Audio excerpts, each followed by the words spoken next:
lebih baik kita dianggap sebagai orang yang bodoh, tidak terlalu pintar, tapi kita tahu caranya memanusiakan manusia. Aku sama dia nih ikut ekskul Olimpiade Matematika. Seru kok, Pak, seru. Bu, seru. Seru banget. Asli seru kok. Cuman emang gak mudeng aja anaknya. Iya, dengan kita mengikuti aturan juga kita nggak jadi dikekang itu kok. Sih, Sekolah juga masih ada istirahatnya, masih ada waktu iya. kita untuk istirahat. Kayak moto SMP adalah hikam juga gitu ya. Weh, berakhlak, berprestasi. Assalamualaikum teman-teman. Selamat datang di episode 2. Sekarang kita bakalan lanjutin pertanyaan disorder. Nah, penasaran kan sama jawaban dari Kabia dan Kanana? Yuk saksikan di episode 2 ya.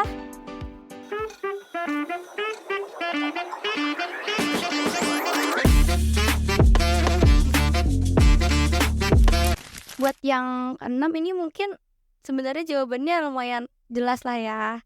Jadi mending ngaku salah ke guru dan kena tegur, atau pura-pura nggak tahu dan lolos dari hukuman. Mending ngaku salah dong ke guru.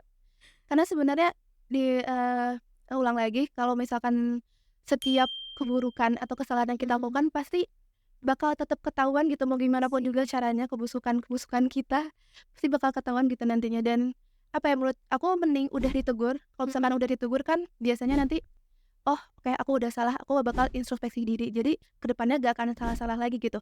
Kalau misalkan kita nggak jujur sama guru terus nanti lolos dari hukuman, biasanya nanti kita bakal ulang-ulang lagi gitu ulang kesalahannya, jadi gak beres-beres gitu. Berarti bisa belajar dari kesalahan ya udah gitu kan. Bener. Kalau misalnya aku, ya bener kata kamu ya, ini kayak jawabannya udah pasti bakalan kelihatan banget. Kalau misalnya aku udah pasti bakalan bilang ke guru dan aku ditegur, karena menurut aku itu jadi salah satu perjalanan kita juga untuk melakukan kesalahan. Jadi kita itu nggak harus selalu benar, tapi kita tuh pasti ada salahnya juga kan. Bener-bener. Jadi kayak menurut aku mendingan kita ngaku salah deh, terus nanti kita ditegur, terus kita bisa memperbaiki diri kita sendiri. Daripada kita kayak pura-pura gak tahu, nanti gurunya juga gak tahu, tapi nanti akhir-akhirnya tahu. Terus kayak Terlambat ya. iya, terlambat. Gurunya kecewa sama kita, kitanya kecewa sama diri kita sendiri, kitanya nggak akan jadi lebih baik gitu. Jadi kata aku mending kalau misalnya kalian punya salah dan itu bersangkutan dengan guru ya atau sekolah, ngaku aja, nggak apa-apa. Guru juga nggak akan menghakimi kalian juga kan. Bahkan kayak guru malah bakal ngebantu kalian gitu, bukan malah menghakimi kayak oh iya kamu salah gini-gini. Nah, kalau misalnya kakak lagi, ini mah misal ya, kayak dapat masalah terus dihukum nih, tapi hukumannya tuh bikin malu banget, bahkan kayak misalnya seangkatan satu sekolah tahu gitu, itu gimana, tuh bakal ngaku atau enggak tuh? Gimana? Ya apa ya, ngaku aja sih ya sebenarnya, tetap ngaku aja karena apa ya, gak apa-apa gitu, malu, mending malunya sekarang gitu ya, malunya sekali aja daripada nanti ketahuan lagi, mungkin malunya bakal lebih gede gitu ya. Tapi sih kalau misalnya dari aku, kalau misalnya kayak kita gak ngaku, walaupun kayak nanti hukumannya bakalan malu gitu, tapi kayak mendingan malu sekali daripada kita tuh gak bisa introspeksi diri kita sendiri, terus nanti malah selanjutnya malah malunya makin berkali-kali lipat dan berkali-kali, kan gak enak ya. Jadi kayak mendingan dari awal kita kayak oke, aku malu sekali ini aja, terus juga supaya kita itu gak ngelakuin lagi kesalahan itu gak sih? Jadi kayak kita udah ada trauma tersendiri karena malu itu. Kita udah trauma sama kesalahan, udah deh lagi deh, Stop. udah jangan lagi gitu ya. Iya, jangan lagi, tapi ya semoga juga nggak akan kena hukum ya. Nggak usah. Kita jadi anak baik aja. Berarti harus bisa jujur dan bisa kayak belajar dari kesalahan gitu ya. Betul, itu merupakan sebuah proses gitu. Jadi kalau terus sebenarnya tapi kita juga nggak harus selalu bener juga ya, karena Benar. gak bisa kayak gitu kan. Kita pasti punya kesalahan. Cuman kalau misalnya kalian bisa meminimalisir kesalahan itu, minimalisir. Ya. Oke, kita langsung lanjut lagi ya. Boleh. Buat yang ketujuh ini, mending bantu bersihin kelas terus capek, atau gak ikut bersih-bersih terus dianggap malas. Gimana? Aku bakalan milih aku bersih-bersih kelas tapi aku capek. Karena biasanya kalau bersih-bersih kelas itu bareng teman-teman kan. Capeknya tuh kadang malah keganti sama seru. Bahagia banget. Apalagi kalau misalnya kayak bersih-bersih kelas nih, kita kayak nyapu apa segala macem.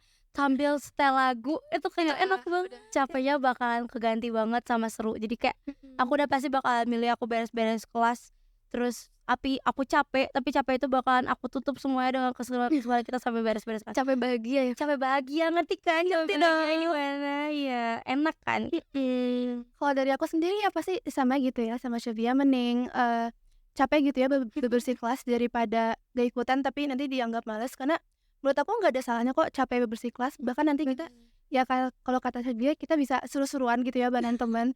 Karena bebersih bisa kita jadiin apa ya, sebagai cara kita buat senang-senang juga sebenarnya, karena bareng-bareng sama teman. Kata Syafia juga bisa sambil setel lagu atau apapun itu. Jadi mending bebersih kelas tapi capek sih. Udah mah bebersih kelas ya tuh kayak merupakan suatu hal yang positif. Terus kitanya bisa bikin hal itu jadi asyik, kenapa enggak kan? Daripada kita kayak gak ikut terus malah dianggap males, kan gak enak juga, gatel banget ya. Iya kan? Iya, kelasnya juga jadi apa ya? Jadi berantakan dong gara-gara kita yang gak enak. Gak enak. Jadi aku sih mendingan beres-beres kelasnya. Tapi beres-beres kelasnya sambil denger lagu. Lagu harus bareng-bareng, gak boleh cuma satu orang doang gitu. Jangan sendiri. Kalau sendiri Senang nanti dianggap iya. Jadi kayak mendingan bareng-bareng. Yo guys, ada beres-beres kelas gitu. Yes. Nah, kalau misalnya bersih-bersih kelas tuh kan biasanya kayak piket gitu ya, Kak. Iya. Kalau menurut Kakak itu hal yang wajib dan harus atau enggak sih kayak cuman ece-ece gitu? Menurut Kakak gimana nih? Piket. Chat ya. Piket itu menurut aku adalah harus sih, karena kan itu juga kita ngejaga kebersihan tempat kita belajar. Yang enak juga semuanya. Terus yang dapat piketnya juga kan semuanya. Jadi menurut aku adil-adil aja sih. Jadi kayak udah ya udah kita beres-beres kelas sampai seru-seruan, terus nanti kelasnya jadi bersih bareng-bareng, semuanya kebagian beres-beres, terus juga semuanya kebagian untuk merasakan bersihnya kelas, jadi lebih enak belajar. Oke, kalau gitu langsung lanjut aja ya. Nah, buat pertanyaan ke-8 ini, pertanyaannya lebih mending duduk di depan terus kelihatan sama guru atau duduk di belakang tapi sulit buat fokus tapi bisa ngobrol sama teman gitu. Gimana tuh? Oke. Kalau misalkan aku itu lebih mending duduk di depan dan dekat sama guru, karena untuk aku ya alasan yang pertama karena aku minus. Jadi kalau misalkan Karena aku minat aku pakai kacamatanya Kak. oh iya, Bener-bener biar kerudungnya rapi. jujur banget sama lagi. Kalau di belakang itu yang pertama ya karena minus gak akan terlalu kelihatan papan tulisnya. Terus aku tipe yang nggak bisa fokus kalau di belakang, karena kan pasti yang di belakang tuh suka ngobrol gitu ya teman-temannya, dan aku termasuk yang nggak bisa fokus kalau misalkan teman-temannya kayak gitu. Jadi aku mending di depan sih biar lebih fokus sama pelajarannya, gak keganggu sama yang lain dan dekat sama guru juga gitu.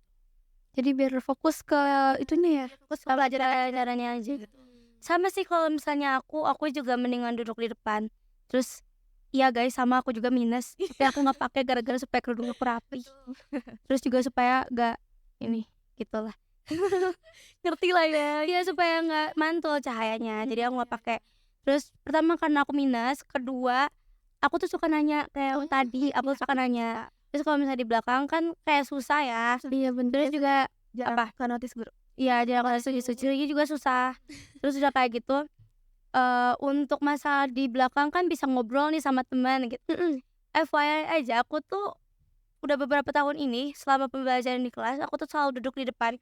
Dan sama temen aku selalu kita bareng ya, kelas 9 di DH kita bareng duduknya. Jadi pas pembelajaran kita di depan bisa fokus. Tapi kalau misalnya gak ada gurunya atau kita lagi istirahat, kita juga tetap bisa ngobrol gitu di tempat kita. Jadi menurut aku sih tidak jadi penghalang untuk kita waktu. Misalnya kayak kita duduk di depan jadi nggak bisa ngobrol nih sama teman-teman, nggak gitu juga. Jadi sebenarnya bisa aja, cuman kalau misalnya di belakang mungkin pas pembelajarannya nggak fokus tapi bisa ngobrol. Kalau di depan menurut aku pembelajaran bisa fokus, terus juga ngobrol bisa pas istirahat gampang tuh. Terus kalau menurut Kakak sendiri nih, sebenarnya posisi duduk kayak di depan sama di belakang itu ngaruh nggak sih ke kayak ke akademik kita, kefokusan kita gitu, ngaruh nggak kira-kira? Kalau aku ya, kalau misalkan dari personal pribadi aku, jujur ngaruh ke aku sendiri, karena dulu aku itu pernah duduk agak di belakang. Jadi kan seperti yang udah aku bilang, mata aku minus, jadi kalau misalnya duduk di belakang aku tuh gak kelihatan papan tulisnya, aku jadi gak bisa nyatet dengan lengkap. Dan itu biasanya kalau misalkan catatan gak lengkap, ya pas ujian akunya juga jadi apa ya, Ngeblank ya. ngeblank gitu. Jadi kalau misalkan aku personally ya itu apa ya, mengganggu kefokusan sih kalau misalkan duduk. Jadi ada pengaruhnya gitu ya. Kalau misalkan di aku sendiri ya gitu. Kalau di Syabia gimana? Kalau misalnya menurut aku duduk depan belakang itu gimana orangnya? Iya. Karena kan kita tuh ada 3 kan, ada visual, auditori sama kinestetik. Untuk yang kinestetik itu biasanya di belakang dia tetap fokus aja. Karena dia itu karena dia suka gerak-gerak, kayak asal dia gerak dia bisa mengikuti pelajaran gitu. Jadi menurut aku itu ngaruh, tapi gimana orang kadang kayak orang kinestetik malah di depan gak bisa fokus karena dia nggak bisa gerak-gerak, terus nanti misalnya guru gitu ya. guru kayak jangan main nih gitu. Padahal itu cara dia fokus gitu. Jadi menurut aku gimana orangnya, terus juga ya udah gimana kitanya aja. Karena kebetulan aku visual, aku tuh harus lihat papan tulis, aku harus lihat gurunya, aku harus tetap muka sama gurunya. Jadi aku hanya di depan. Tapi ada teman-teman aku yang kayak dia kinestetik kayak gitu-gitu, dia lebih milih di belakang, tapi dia tetap bagus gitu. Tetap bisa, dia tetap bisa mengikuti pembelajaran. Bahkan kalau misalnya dia di depan, malah dia nggak bisa karena kadang ngeganggu orang yang visual ini kan. Jadi kayak kadang kalau misalnya di depan terus dia kayak ketuk-ketuk meja gitu-gitu, kayak gurunya kayak jangan kayak gitu. Tapi dengan kayak gitu kan dia nggak fokus kan. Jadi menurut aku duduk di depan sama di belakang itu nggak masalah, nggak ada bedanya. Gimana tergantung dari diri kaliannya sendiri aja sih. Berarti teman-teman di sini kita tuh harus belajar buat tahu tipe kita sendiri. Kita coba deh dicek kayak tipenya apa supaya bisa menunjang pembelajaran juga, gak ngeganggu yang lain juga. Terus kayak Hasna guys, aku mau sharing sedikit. Hasna itu dia tuh suka banget nyatet materi, terus kayak di lettering gitu-gitu. Terus kalau misalnya di SMPDH itu kan kayak kelas 9 itu suka TO gitu kan. Iya, sebelum Sebelum TO pagi-pagi kita pasti ngumpul di depan kelas untuk ngebahas catatan Hasna. Kita ngebahas catatan Hasna bareng-bareng. Kangen sih masa-masa Iya itu, kan, sumpah. banget banget. nostalgia ya kan. Iya, nostalgia banget. Terus kayak ngeliat kalian kayak kangen. Kangen deh. Balik lagi sama yang tadi pertanyaan awal gak sih, kayak mendingan kita tuh kerja sama sebelum ujiannya. Nah itu yang biasa kita lakukan kalau misalnya kita di SMA di SMPDH ya. Kita di SMPDH karena kan kalau misalnya di SMA kita sendiri belum ada ujian gimana gitu kan, kayak Masih awal ya. iya masih awal. Kalau misalnya di DH dulu kita tuh lebih suka kayak kita bahas dulu materinya bareng-bareng. Aku ngertinya materi ini, dia ngertinya materi ini, jadinya sharing gimana pakai bahasa sendiri gitu-gitu. Jadi bisa semuanya oke gitu ya, nggak cuma bisa ini bisa itu. Bener, jadi itu balik lagi ke yang awal sih, untuk nyambungin aja gak sih. Jadi semuanya tersambung ya Terus ternyata kita beda-beda berada di satu materi yang sama gitu. Berarti harus disimak dari awal sampai akhir nih tuh. Iya, jangan di skip. Jangan boleh. Nanti malah jadi kayak, kenapa jadi gini ya? Jadi harus dari awal sampai akhir, no skip. Kalau ada iklan ditonton. Bener. Oke, lanjut. Nah, oke, ini buat pertanyaan ke-9. Ini mungkin rada bisa milih-milih ya. Boleh. Gimana tuh? Jadi mending ikut ekskul yang disukai, tapi mending ikut ekskul yang kita sukain gitu, tapi kita tuh nggak populer. Atau ikut ekskul yang nggak disukain tapi kita jadi populer, mending gimana tuh? Kalau misalnya aku mendingan aku di ekskul yang aku sukain supaya aku juga ngejalaninnya enak, nyaman. Kayak ngapain kita jadi populer, ngapain kita jadi kayak banyak yang dikenal tapi kita itu nggak nyaman dengan kondisi lingkungan kita saat itu. Kalau misalnya dari aku sendiri mendingan aku aku yang aku suka aja. Walaupun aku enjoy kan. Kalau misalnya kita enjoy terus enak aja gak sih kalau misalnya enjoy, daripada kita kayak kita populer tapi kita penuh dengan keterpaksaan, kan gak enak. Terbebani. Iya. Jadi aku mendingan pilih yang aku suka terus aku enjoy sih walaupun gak populer. Ya kalau misalkan dari aku juga sama kali ya sama Syafi, yang penting ikut ekskul yang emang kita minatin aja gitu. Karena balik lagi ke tujuan ekstrakurikuler itu kan untuk mengembangkan minat dan bakat gitu. Kalau misalkan kita gak ikut yang gak kita minatin, malah kita jadi terpaksa, jadi gak enjoy. Walau sebenarnya aku dulu pernah punya pengalaman ikut ekskul yang sebenarnya aku ya gak minat-minat banget, cuman si ekskul itu tuh emang populer banget Oh, loh. Bener-bener banyak banget yang ikut. Dulu tuh ekskul Olimatik. Oh, Kan Olimatik. gitu Waktu secara waktu kelas 8 itu Olimatik tuh boy pilihan juga ya. Boy masalah boy itu bener-bener banyak banget yang apa ya, yang daftar dan mungkin aku bahasanya di FOMO gitu kali ya. Oh iya, Pengen ikutan aja gitu. Tapi alhamdulillah aku bertahan sampai 2 semester. Aku jadi suka matematika kan ekskul Olim. Aku tadi kayak bilang Bu Ipi Asna Bu Ipi gitu. Padahal aku sendiri juga. Kita sama kan kelas 8 semester 1 Itu bareng. Guys, jadi kayak kita tuh emang di SMP bareng kan. Jadi aku sama dia nih ikut ekskul Olimpiade Matematika. Seru kok, Pak. Seru. Bu, seru banget. Asli seru kok. Cuman emang gak mudeng aja anaknya. Jadi kita coba apa ya, kegiatan baru. iya, jadi kayak gitu. cuman untuk mengetahui aja, oh ternyata kan ya Olimatik ada bersama orang-orang yang anak Olim banget nih gitu. Beda banget ya, tapi kayak wow. Iya, terus udah gitu aku langsung pindah deh ekskul. Keluarnya tetap bertahan 1 semester. Ya dia tahan dulu. Keren. Aku langsung juga aja. Ya aku keluar. Langsung ganti ke ekskul yang lain. Tuh, yang aku minat dan menurut aku bisa nih ngejalaninnya kayak. Kalau menurut kakak sendiri, ekskul tuh penting nggak buat kayak kita gitu, soft skill dan gitu-gitunya?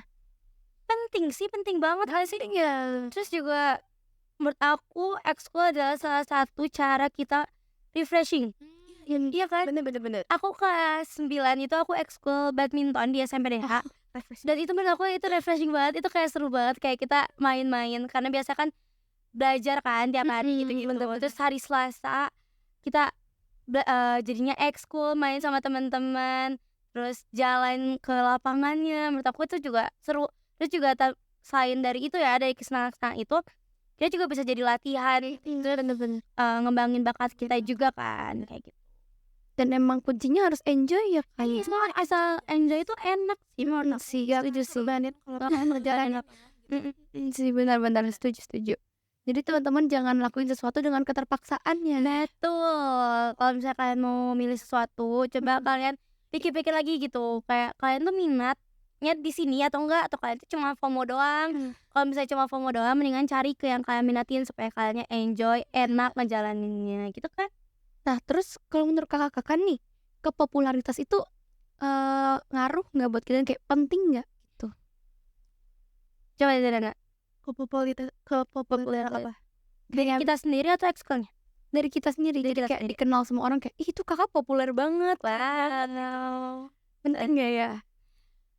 Dari aku, kalau dari aku, kepopuleran itu hanya sebuah privilege aja. Kayak, tapi kadang ini juga nggak sih kalau misalnya Apa ya? bisa Lebih dipandang gitu sih. Iya. Kadang kalau misalkan ada apa-apa pasti yang dipanggil nanti kita lagi. Cuman menurut aku itu privilege aja sih, bukan sesuatu hal yang harus kalian cari. Cuman bukan sesuatu hal yang harus kalian abaikan juga. Mungkin kepopuleran itu bisa jadi pacuan semangat kalian. Kayak misalnya aku pengen deh dikenal sama guru-guru, jadi pengen ikut olimpiade supaya bisa dilihat. Itu menurut aku sisi positif dari kepopulerannya. Kalau misalnya sisi negatifnya juga kan ada. Kayak misalnya aku pengen populer tapi dengan cara yang jelek, pengen dapat hukuman gitu-gitu. Ya itu enggak ya. Jadi kayak menurut aku privilege itu adalah sebuah pacuan atau sebuah motivasi, tapi juga itu bukan sesuatu yang harus kalian cari banget. Itu hanya sebuah privilege kalian aja supaya kalian bisa ngembangin diri. Tapi kalau misalnya kalian bisa ngembangin diri kalian dengan kepopuleran itu, ya udah dilakuin aja, tapi jangan juga karena kalian populer kalian jadi merasa tinggi. Jangan jadi menganggap orang lain kecil, remeh kayak gitu, jangan. Karena biasanya kalau kepopuleran kan kayak gitu ya. Jadi kayak gimana gitu. Apa ya? Menyalahgunakan kepopuleran gitu. Iya. Misalnya dia kayak semena-mena sama orang-orang lain gitu. Jadi apa ya? Gunakan kepopuleran kamu dengan bijak. Berarti ini balik juga ke awal, kalau kita harus nemuin prioritas ya. Jadi temuin dulu aja prioritas kalian. Bikin prioritas. Oke, buat pertanyaan puncak nih ya, mungkin terakhir. Puncak. Oke, lanjut. Oke, jadi mending patuh sama semua peraturan di sekolah tapi dianggap kayak kaku banget, atau mending langgar dikit-dikit lah, tapi bebas. Mending gimana tuh? Yang paling pasti gitu ya, mending patuh aja sama semua aturan. aja Ikutin aja guys, pasti aturan-aturan yang udah dibuat itu pasti untuk buat kebaikan kita juga. juga. Pasti apa ya, aturan-aturan itu dibuat pasti ada tujuannya, bukan apa ya, bukan buat ngekang kita kok sebenarnya, biar bikin kita lebih disiplin aja sama diri kita, biar bikin kita lebih bertanggung jawab gitu, bukan ngebebanin kok guys. Iya, jadi kalau misalnya menurut aku, kalau misalnya kalian berada di satu lingkungan, terus misalnya di situ ada peraturannya, ini itu terus banyak, ikutin dulu aja. Selagi peraturan itu masih normal, masuk akal, Iya. kayak masih make sense lah untuk diikutin. Itu ikutin aja karena itu juga buat kebaikan kalian sendiri kan. Jadi kayak gak usah lah untuk melanggar kayak gitu. Udah ada gunanya juga ya. Iya kan, ada gunanya juga. Jadi kalau misalnya ada peraturan, selagi peraturannya itu masih make sense, masuk akal, ikutin aja. Karena setiap lingkungan yang kita jalanin juga pasti punya peraturannya masing-masing. Benar-benar setuju sih. Kalau misalnya nggak ada peraturan, coba bayangin kalau misalnya nggak ada peraturan, Hancur. Kebakaran sekolah. Kalau misalnya nanti sekolah nih, nggak ada peraturan untuk pakai seragam, kayak gimana anak-anaknya? Bakal aneh ya nanti. Kan? Ada yang pakai apa ya, hedon Iya, kayak gini doang gitu. Jadi beda-beda. beda-beda. Jadi kalau misalnya ada aturan, diikutin aja. Berarti emang kalau peraturan tuh ngaruh banget ya buat Ngaruh sekolah. banget sih kalau misalnya menurut aku ya, dari aku sendiri ngaruh banget karena peraturan itu yang mengikat kita semuanya kan. Bener-bener. Kalau misalnya peraturannya aja udah dilanggar, udah nggak beres, itu udah pasti nggak akan beres. Setuju sih, setuju. Kayak misalnya kalau misalnya di sekolah nih, peraturannya tuh pada dilanggar sama siswa-siswanya, itu aku yakin sekolahnya kayak gak bakalan bener kacau. Gak ada peraturan untuk lagi di kelas, gak boleh keluar kelas. Gak ada peraturan itu, keluar semua. Ngapain kita ke sekolah, nggak belajar kan? Nggak ada gunanya juga nanti sekolahnya. Ya, jadi ikutin aja peraturannya.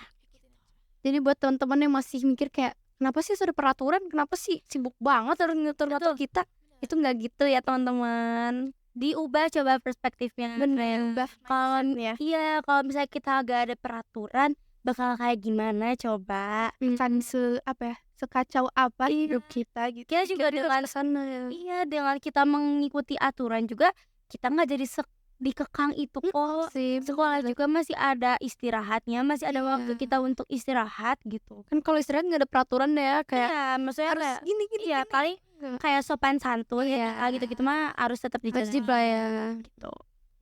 Bahas tentang etika nih di sekolah kakak itu gimana sih, kayak ada peraturan etika atau kayak kelakuan tuh gimana, boleh di sharing ya kak? Dari aku. Oke, dari aku di SMA 2 untuk etika itu sebenarnya kita diajarin dari awal MPLS tuh, kita diajarin mengenai etika.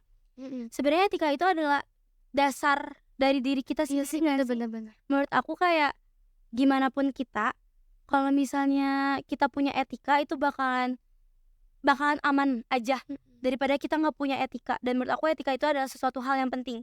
Dari hal-hal kecil menurut aku etika itu sangat berpengaruh untuk orang menilai kita. Bener.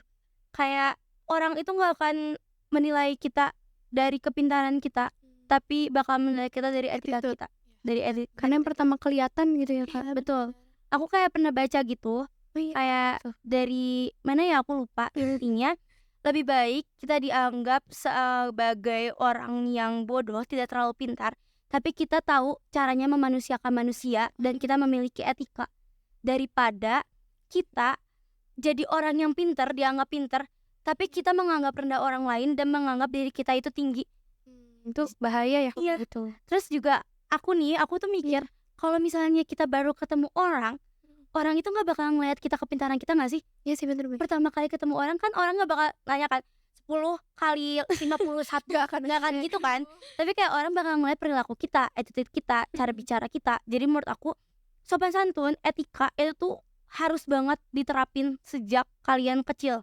Jangan nganggep kayak ya udahlah etika mah nanti aja, udah gede kita masih kecil, masih normal gitu. Nggak bisa kayak gitu.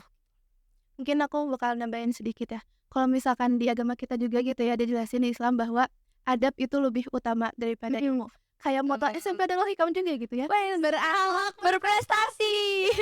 Sebelum kalian punya prestasi apa ya, nilai-nilai yang gitu ya, apapun itu gak akan berguna kalau misalkan misalnya kalian gak ada akhlak, gak ada adabnya, itu semua gak akan apa ya, gak akan bernilai gitu kalau misalkan kalian gak ada adab atau gak ada akhlaknya gitu.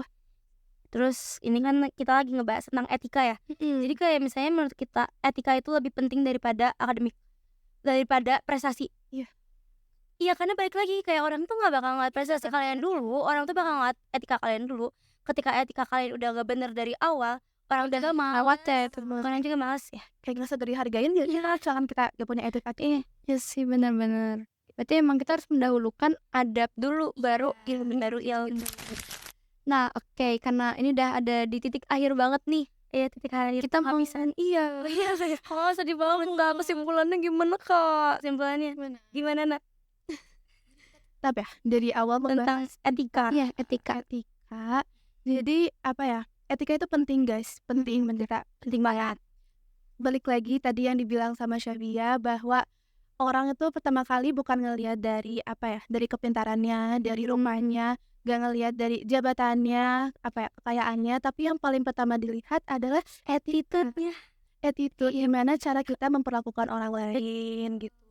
Karena menurut aku juga nih, untuk sebagai kesimpulan juga, tanpa kita tidak memiliki etika, kita juga tidak bisa menggapai hal-hal yang lain. Iya, contohnya apa? Kayak misalnya contohnya kalian punya jabatan.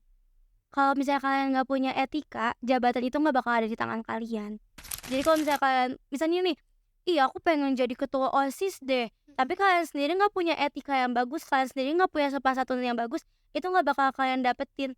Ketika kalian udah punya nih etika yang bagus, sopan santun yang bagus, kalian udah punya apa ya, kayak etika itu udah ada dalam diri kalian lah, tanpa kalian harus gimana-gimana juga, kalian tuh udah bisa dari sananya, itu kalian bakalan itu jadi salah satu nilai terpenting gitu. Karena kita juga kalau misalnya milih jabatan-jabatan kayak gitu juga pasti ngeliat etika dari sisi ketuanya kan, kayak Ada nilai plusnya gitu ya. iya. Jadi kalau misalnya kalian mau ngeraih apa-apa, duluin etika.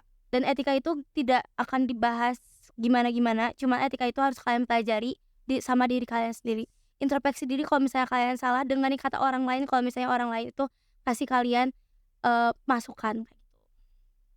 Nah, oke, makasih banyak loh, Kak. Udah datang ke podcast kita. Seneng banget. Iya kan, seneng banget kita diundang, bisa jadi narasumber. Makasih banget, kita udah jadi kedatangan bintang tamu yang keren banget, mantul. Semoga bisa diambil yang baik-baiknya, yang bang. Kalau gitu mungkin sekian podcast dari kita. Kita ucapin salam bareng-bareng kali ya. Oke. 1, 2, 3. Wassalamualaikum warahmatullahi wabarakatuh. Bye-bye semuanya. See you di next podcast. Pantengin terus ya di akhir kita. Bye-bye.